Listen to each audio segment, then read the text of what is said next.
வணக்கம். நீங்கள் இணைந்திருப்பது தடம் நியூஸின் காலை நேர செய்திகளுடன். விரிவான செய்திகளுக்கு செல்லும் முன் முதலில் தலைப்புச் செய்திகள். விவசாயிகளுக்கு வருகிறது பணம், அரசாங்கத்தின் மகிழ்ச்சி தகவல். இந்தியாவின் கடும் எதிர்ப்பு, பின்வாங்கியது இலங்கை. நாட்டில் மூடப்படவுள்ள நூற்றுக்கணக்கான பாடசாலைகள், வெளியான பின்னணி. ஆப்கானிஸ்தானில் 5.8 ரிக்டர் அளவிலான நிலநடுக்கம் பதிவு. தந்தை மகனிடையே ஏற்பட்ட வாக்குவாதம், இறுதியில் நடந்த துயர சம்பவம். கட்டுநாயக்க விமான நிலையத்தில் வில்லங்கம், 3 பெண்கள் கைது. தொடர்பான விரிவான செய்திகள். எதிர்வரும் சிறுபோக காலத்தில் வயல்களில் பயிரிடப்படும் மேலதிக பயிர்களுக்கு ரூபாய் 15,000 மானியம் வழங்க அரசாங்கம் முடிவு செய்துள்ளது. தலவாக்கலை பகுதியில் இன்று நடைபெற்ற மக்கள் பேரணியில் ஜனாதிபதி அனுரகுமார திசாநாயக்க இதனை தெரிவித்துள்ளார். அத்துடன் விவசாயிகளுக்கு தேவையான உரமானியத்தை விரைவில் வழங்குவதற்கு நடவடிக்கை எடுப்பதாகவும் அண்மையில் தெரிவித்திருந்தார். இதேவேளை விவசாய நடவடிக்கைகளுக்கு தேவையான காணி பிரச்சினைகளையும் தீர்ப்பதாக ஜனாதிபதி கூறியிருந்தது குறிப்பிடத்தக்கது. இந்தியாவின் கடும் எதிர்ப்பை அடுத்து பாகிஸ்தானுடன் நடத்த இருந்த கடற்படை பயிற்சியை இலங்கை ரத்து செய்துள்ளதாக இந்திய ஊடகங்கள் செய்தி வெளியிட்டுள்ளன. இது தொடர்பில் வெளியான செய்தியில் மேலும் தெரிவிக்கப்பட்டுள்ளதாவது: திருகோணமலை கடற்பகுதியில் இலங்கை பாகிஸ்தான் நாடுகளிடையே கடற்படைகள் கூட்டு பயிற்சி மேற்கொள்ள திட்டமிடப்பட்டது. இது குறித்து பாதுகாப்பு தொடர்பான தமது கவலைகளையும் அதிருப்தியையும் இந்தியா தெரிவித்திருந்தது. இதையடுத்து இலங்கை பாகிஸ்தான் கடற்படைகள் மேற்கொள்ள இருந்த பயிற்சி ரத்து செய்யப்பட்டுள்ளதாக PTI செய்தி நிறுவனம் தெரிவித்துள்ளது. இருப்பினும் இலங்கை மற்றும் பாகிஸ்தானிடமிருந்து எந்த அதிகாரப்பூர்வமான தகவல்கள் வெளியிடப்படவில்லை. இலங்கை வடகிழக்கு கடலோர பகுதியாக திருகோணமலை இந்தியாவின் கடல்சார் பாதுகாப்பு நலன்களுக்கு முக்கிய மையமாக கருதப்படுகிறது. பிரதமர் மோடியின் சமீபத்திய இலங்கை பயணத்தின் போது திருகோணமலையை எரிசக்தி மையமாக மேம்படுத்துவதற்கான ஒப்பந்தத்தில் இந்தியா, இலங்கை மற்றும் ஐக்கிய அரபு எமிரேட் நாடுகள் கையெழுத்திட்டன என்பது குறிப்பிடத்தக்கது என தெரிவிக்கப்பட்டுள்ளது. நாட்டில் மாணவர் எண்ணிக்கை கணிசமாக குறைந்துள்ள 100 சிறிய பாடசாலைகளை மூடுவதில் அரசாங்கம் கவனம் செலுத்தி வருவதாக தகவல் வெளியாகியுள்ளது. வடமாகாணத்தின் 13 கல்வி வலயங்களிலும் உள்ள பாடசாலைகளில் இருந்து 56 பாடசாலைகளை விரைவில் மூடுவதற்கான நடவடிக்கையில் கல்வி அமைச்சு ஈடுபட்டுள்ளது. வடமாகாணத்தில் 50க்கும் குறைந்த மாணவர்கள் கல்வி கற்கும் 266 பாடசாலைகள் உள்ளன என்ற அதிர்ச்சி தகவலை வடக்கு மாகாண கல்வி அமைச்சின் புள்ளி விவரங்கள் தெரிவிக்கின்றன. இதேவேளை நாட்டில் 10க்கும் குறைவான மாணவர்களை கொண்ட பாடசாலைகளின் எண்ணிக்கை இப்போது 500ஐ தாண்டிவிட்டதாக கல்வி அமைச்சு தெரிவித்துள்ளது.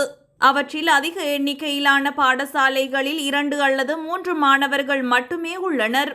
இவ்வாறான பாடசாலைகளை மூடி அந்த மாணவர்களை வசதிகளுள்ள பாடசாலைகளில் சேர்ப்பதற்கான முறையான திட்டத்தை தொடங்க கல்வி அமைச்சு திட்டமிட்டுள்ளது. கொழும்பு மாவட்டத்தில் உள்ள பல சிறிய பாடசாலைகள் மூடப்பட்டு அவற்றின் மாணவர்கள் தற்போது வேறு பாடசாலைகளுக்கு அனுப்பப்படுகிறார்கள். 3 கிலோமீட்டருக்குள் ஒரு பாடசாலை என்ற கருத்தை மனதில் கொண்டு இந்த திட்டம் செயல்படுத்தப்படுகிறது. ஆப்கானிஸ்தான் மற்றும் தாஜிகிஸ்தான் எல்லை பகுதியில் இன்று மதியம் 5.8 ரிக்டர் அளவிலான நிலநடுக்கம் பதிவாகியுள்ளதாக சர்வதேச தேசிய நில அதிர்வு மையம் தெரிவித்துள்ளது. ஆப்கானிஸ்தானில் ஏற்பட்ட நிலநடுக்கம் 130 கிலோமீட்டர் ஆழத்தில் ஏற்பட்டதாக தேசிய நில அதிர்வு மையம் தெரிவித்துள்ளது. இந்த நிலநடுக்கத்தால் எந்தவொரு சேதமும் ஏற்பட்டதாக உடனடி தகவல்கள் எதுவும் வெளியாகவில்லை. அதேவேளை இந்த நிலநடுக்கம் பாகிஸ்தானின் பல பகுதிகள் மற்றும் இந்தியாவின் வடக்கு மாநிலங்களில் உணரப்பட்டது. பாகிஸ்தானில் இஸ்லாமாபாத், லாகூர், பெஷாவர், ராவல்பிண்டி மற்றும் கைபர் பக்துன்வா உள்ளிட்ட பகுதிகளில் அதிர்வுகள் உணரப்பட்டன. கடந்த சனிக்கிழமை நாட்டின் தலைநகர் இஸ்லாமாபாத் மற்றும் கைபர் பக்துன்வா மற்றும் பஞ்சாப் மாநிலங்களின் சில பகுதிகளில் 5.5 ரிக்டர் அளவிலான நிலநடுக்கத்திற்கு பிறகு பாகிஸ்தானில் ஒரு வாரத்தில் ஏற்பட்ட 2வது நிலநடுக்கம் இதுவாகும் என்பது குறிப்பிடத்தக்கது. கிராண்ட் பாஸ் ஒருகொடவத்த பகுதியில் 54 வயதுடைய தனது தந்தையின் கொள்ளை தொடர்பாக 20 வயது மகன் கைது செய்யப்பட்டுள்ளார். போலீசாரின் தகவலின்படி தந்தை மகன் இருவருக்கும் இடையே வாக்குவாதம் ஏற்பட்டிருந்ததாகவும் இதன்போது மகன் இரும்பு கம்பியால் தந்தையின் தலையில் தாக்கியுள்ளதாகவும் தெரிவிக்கப்படுகிறது. மகனின் தாக்குதலில் காயமடைந்த தந்தை கொழும்பு தேசிய மருத்துவமனையில் அனுமதிக்கப்பட்ட நிலையில் சிகிச்சை பலனின்றி அங்கு அவர் உயிரிழந்தார். சம்பவம் தொடர்பில் கிராண்ட் பாஸ் காவல்துறையினர் மேலதிக விசாரணைகளை மேற்கொண்டு வருகின்றனர். கட்டுநாயக்க விமான நிலையத்தில் 5 கிலோவிற்கும் அதிகமான குஷ் கஞ்சாவை வைத்திருந்த 3 பெண்கள் கைது செய்யப்பட்டுள்ளனர்.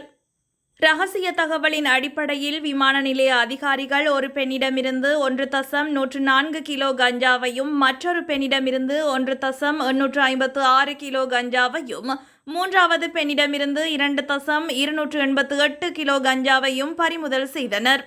25, 48 மற்றும் 50 வயதுடைய சந்தேக நபர்கள் வெல்லம்பிட்டி மற்றும் மாளிகாவத்த பகுதியைச் சேர்ந்தவர்கள் என்றும் அவர்கள் நேற்று இரவு தாய்லாந்தின் பாங்காக்கில் இருந்து வந்தவர்கள் என்றும் தெரிவிக்கப்பட்டுள்ளது. அதேவேளை கட்டுநாயக்க விமான நிலையத்தின் போதைப்பொருள் தடுப்பு பிரிவு அதிகாரிகள் மேலதிக விசாரணைகளை மேற்கொண்டு வருகின்றனர். விவசாயிகளுக்கு வருகிறது பணம், அரசாங்கத்தின் மகிழ்ச்சி தகவல்.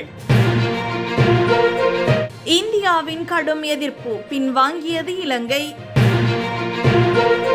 நாட்டில் மூடப்படவுள்ள நூற்றுக்கணக்கான பாடசாலைகள், வெளியான பின்னணி.